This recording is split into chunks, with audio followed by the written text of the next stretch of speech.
I am not, nor will I ever be, a mother. Seems sort of ridiculous when I say it out loud, but if I were honest, the story that is consuming my attention right now makes me wish that I could connect with motherhood on a deeper level. I'm not sure how I went most of my life without this story being more familiar to me, but I confess that until recently it was not. A critical part of Luke's narrative of the story of Jesus' birth is the divinely ordained motherhoods and meeting between Elizabeth and Mary. I wish I had time to share the full story and everything that my research has ignited in me, but I believe it's best left at setting the stage and encouraging you to pursue it further for yourself. I can personally vouch for the deep significance and benefit of doing so. The strong and meaningful thread of God's choice of these two women is fascinating. The first, a nondescript, engaged teenager, chosen to be the vessel that brings God Himself into the world that He created, we inhabit, and that was in desperate need of redeeming.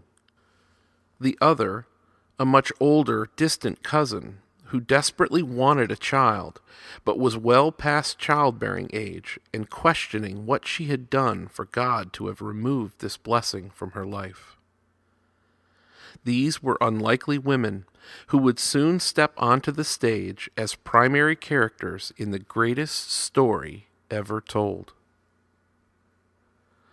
Luke chapter 1 recounts the angel Gabriel announcing two births that would be sacredly and intentionally linked by God. Both were baby boys, one announced before the other, one son that would precede and announce the son.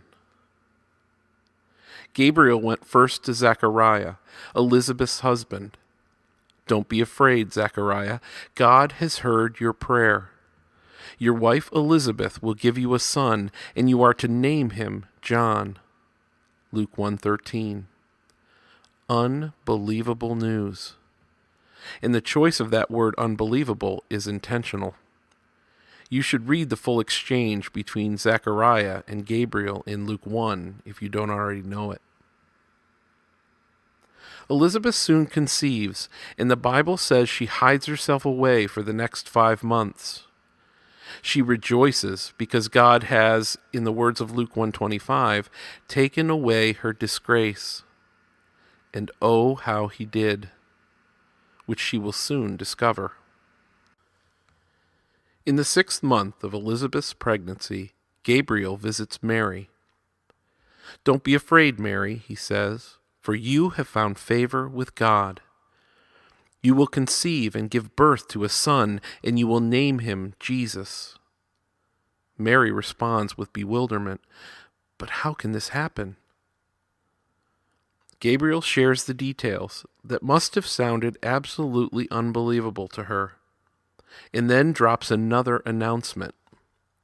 What's more, your relative Elizabeth has become pregnant in her old age. People used to say she was barren, but she has conceived a son and is now in her 6th month.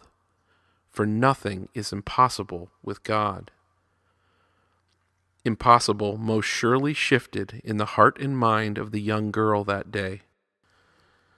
Nothing is impossible indeed, I can hear Mary say to herself. In the very next breath, Luke writes that Mary hurries to visit Elizabeth. The Bible doesn't qualify the haste, but you can imagine it. Mary's head and heart are swirling with her own news, and she must be over the moon for Elizabeth. Their circumstances couldn't be more different, but God has authored a strong kinship in these distantly related and blessed mothers. I'm sure that Mary can't wait to share in Elizabeth's joy, and she also has news of her own. The Bible says she goes and stays for a while, 3 months. What a sacred and treasured time it must have been, talking and wondering, questioning, laughing, crying, and praying. Can't you just see them out for a walk, washing and drying dishes, folding clothes? a collision of the sacred with the everyday of two expectant mothers.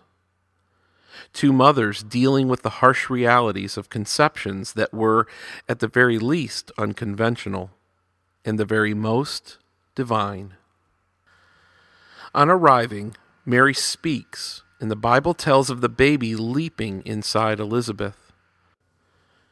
Elizabeth's baby boy, John, the one God has chosen to go before and announce Jesus to the world, leaps inside the womb when he hears Mary's voice. And this is where I come back to where I started.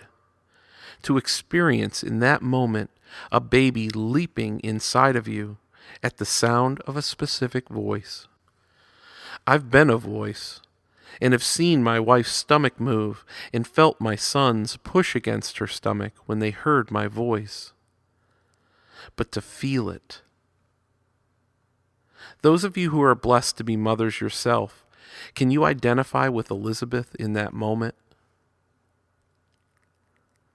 I also wonder, although the Bible clearly does not state it, if the moment of conception had already happened and Mary was carrying the baby Jesus when she arrived at Elizabeth's door. I wonder if there wasn't a part of John's reaction that resulted from feeling the tangible presence of God Himself in the unborn child Mary was carrying when she walked into the room. The commencement of the sacred bond between an unborn boy that would go before and announce the other to a world He had come to redeem. There is not a single detail of Jesus' birth, life, or death that is random or average. The more I immerse myself in the story of the Nativity, the more I marvel at God's intention. The more I sit with this particular story, the more I see the Mary and Elizabeth connections in my own life. The people God works in and through to write my story with Him. And the more I see His amazing grace in choosing me and us to be a part of the story He is telling to a world who still desperately needs Him. Merry Christmas.